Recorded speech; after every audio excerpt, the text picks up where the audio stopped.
We are in uncharted territory, make no mistake. Our adversaries around the world are watching. Republicans are defending coup plotters. They're curbing voting rights at precisely the moment when democracy needs champions. Yeah, they got this thing going on. This bitch running for president is out. This is the New York State Democratic Convention. She's speaking at. Is this bitch gonna run? Like, no, are they really gonna do this show again? No, they're not gonna put her out there again. She lost. She's not gonna win. She can't win.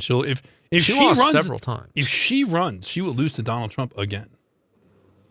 But like this line is what they are kind of. This is like the true, like this is like the high level tier, like libtard enjoying, like the Democratic side of the spectrum enjoying cope that is being handed about, which is that like. And the trucker protest is part of this. The gerrymandering is part of it. The sort of the Voting Rights Act, the Abortion Act, like these things that conservatives are doing, is all being talked about by libtards to their audiences like a massive conspiracy and coup against democracy. Now, Jews are behind every single one of these things.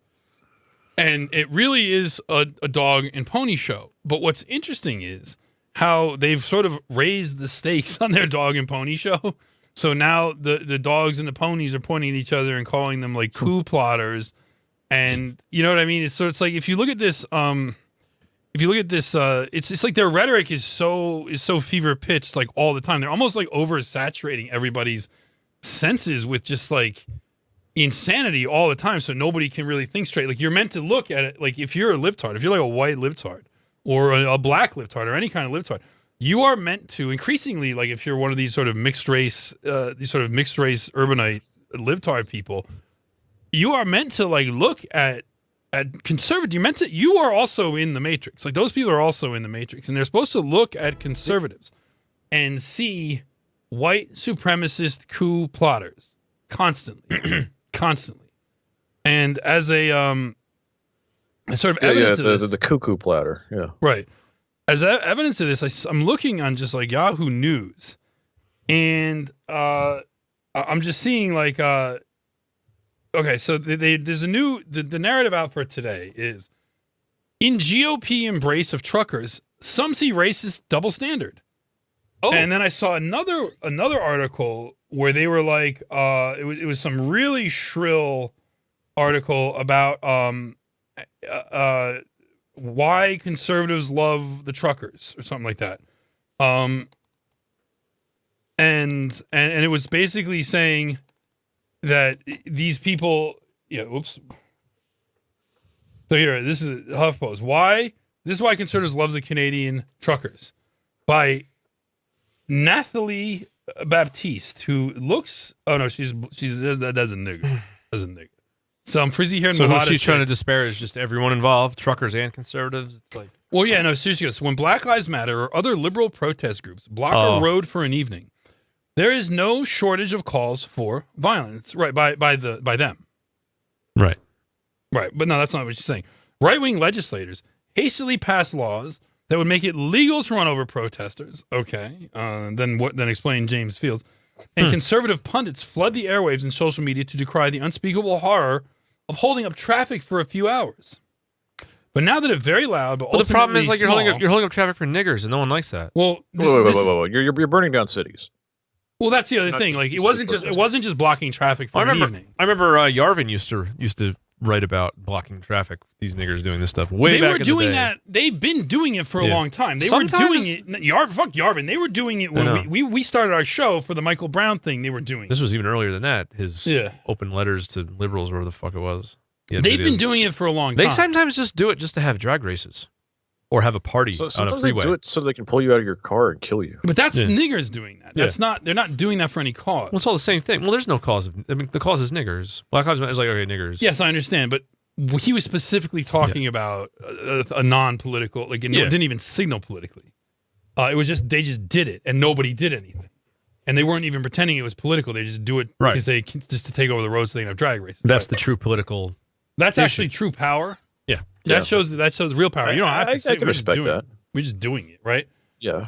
I mean, why wouldn't you, right? But then, but now that a very loud but ultimately small group of white people in Canada. Now, again, the conservatives will never identify themselves and the truckers as white. They will identify libtards and faggots as white. They will identify Justin Trudeau as white. He is actually a white supremacist because he's speaking on behalf of white liberals to oppress this based multicultural group of freedom-loving truckers. That's the conservative line. Don't pretend to me that it's not, because that's what it is. Ultimately, small group white have disrupted the flow of goods and people for weeks. Their tone is predictably different. Black people and their allies protesting police brutality is an affront to the American project. But fighting for the liberty to contract an infectious disease and give it to your neighbor, that's called freedom. It's no coincidence that the BLM protesters, large and diverse in nature, are treated differently than a small minority of white people protesting public health measures. The protests, which have altered significant parts of Canadian daily life, are providing American conservatives a taste of what they've been dreaming for so long. White minority rule. Now, first of all, the phrase white minority rule. This is something that's been coming out recently a lot.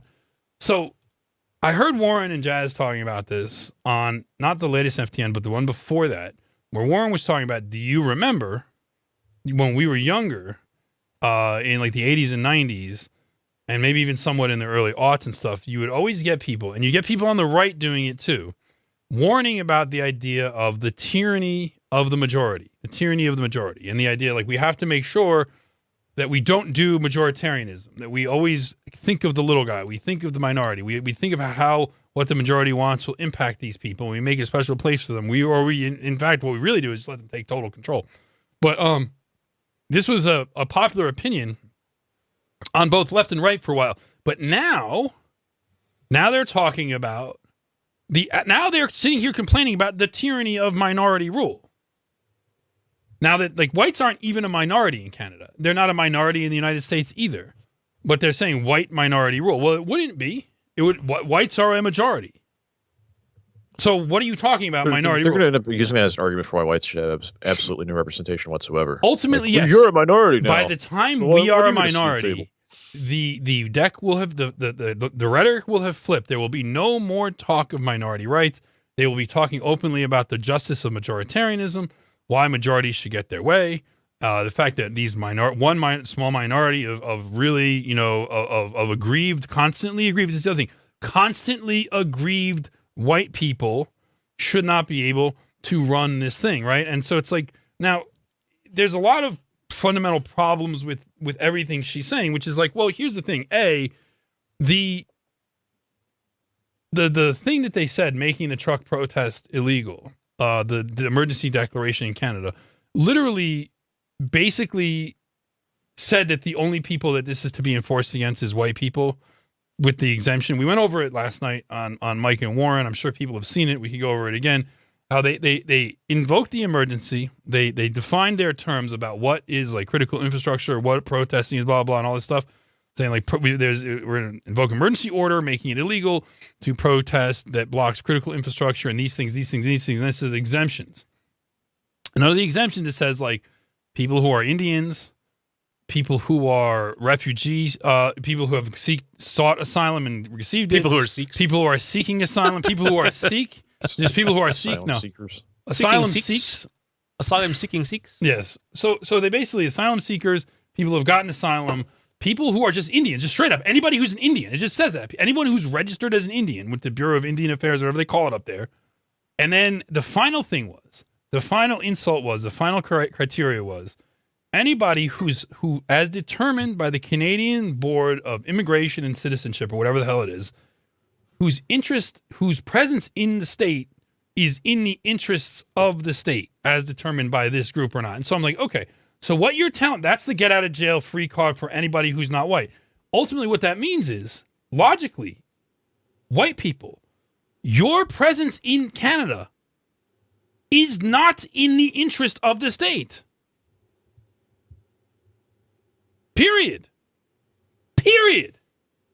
That's what that says. It can't, like, ask somebody to, like, what's the logic of this? What about Jews? Can white They mention people? Jews. No, of course not. But can white people? But if it came up, they would say, "Well, their presence here is in the interest of Obviously, the state." Jews are not in Here's my charge of question. Canada. They've lost if you control. go to that Canadian board or whatever, that Canadian Citizenship Immigration Board, whatever the fuck it's called, you know, whatever agency or department that is, and you call them and like, listen, as a white Canadian, is my presence in the country like in the interest of the state? Say no. No, it's not. It's not. As defined, what they would probably say something, well, as defined by what we mean by that term, no. So, okay, so, like, you should interpret that quite literally. Like, that should be interpreted quite literally. Your presence in the state is not in the interest of the state. It's not. They don't think it is. They see you as a nuisance.